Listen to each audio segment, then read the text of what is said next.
Okay, welcome back to the channel everyone. In today's video we got an interesting topic as we're going to talk about plyometrics, and more specifically we're going to talk about 3 types of plyometrics that you should be implementing into your training program, into your training schedule all year round. And I'm going to talk about what these types are, why you should implement them, and why they're so important. Now, everyone knows that if you want to be more agile, you want to be faster, you want to jump higher, that you should be using plyometrics. Now, what a lot of athletes or coaches don't understand is that there's also different types of plyometrics and different reasons to implement these different types of plyometrics. So I want to make that clear in this video, and I want to show you guys these different types of exercises. The first type of plyometric that I want to talk about today are deep tier plyometrics. And I will show you guys this example of deep tier squat jumps. What you can see immediately in this example is that these exercises are performed at very deep ranges of motion, and that's also the purpose of these type of plyometrics.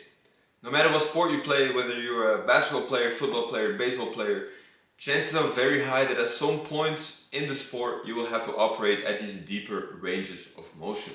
And these exercises are perfect to become more fluid in these ranges of motion and to become more comfortable in these ranges of motion as well.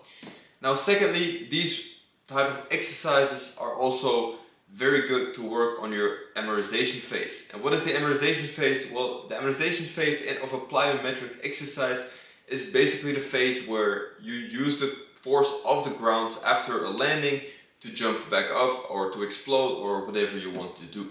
So because these exercises are so low in velocity, the force will be higher, and therefore this is great to work on this amortization phase. And thirdly, a third benefit of this type of exercise is that it is great to build tendon stiffness in deeper ranges of motion than regular plyometrics normally would. Now, the second type of plyometric that I would like to talk about today are extensive plyometrics. And as the name says itself, extensive plyometrics are exercises that are done at lower intensities but can be done at higher volumes. Example of extensive plyometrics could be things like jump roping, line hops, pogo jumps. All of these fall into the category of extensive plyometrics. Now, why is this type of plyometric so important?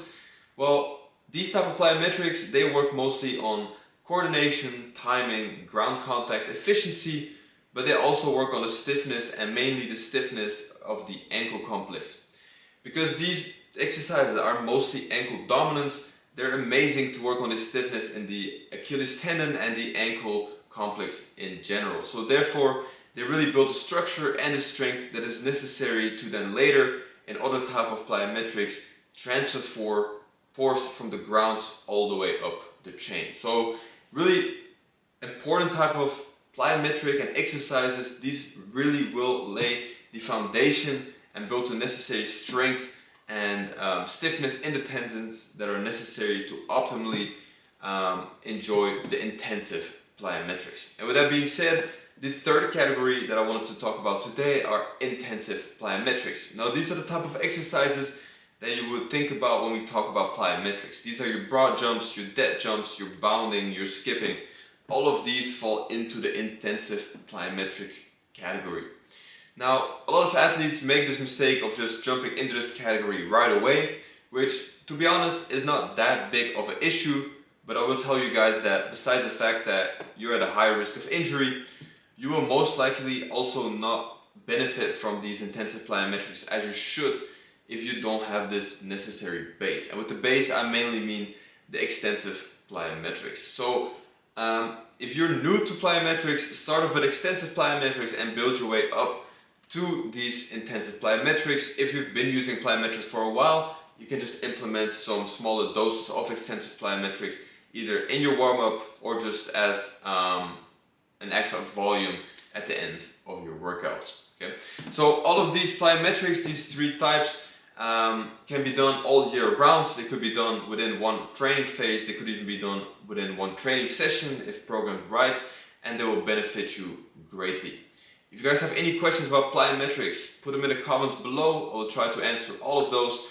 If you're interested in private coaching, in the description under this video, I have a calendar link. You guys can schedule a call there, and I can see how I can personally help you to become the best version of yourself and to optimize your performance.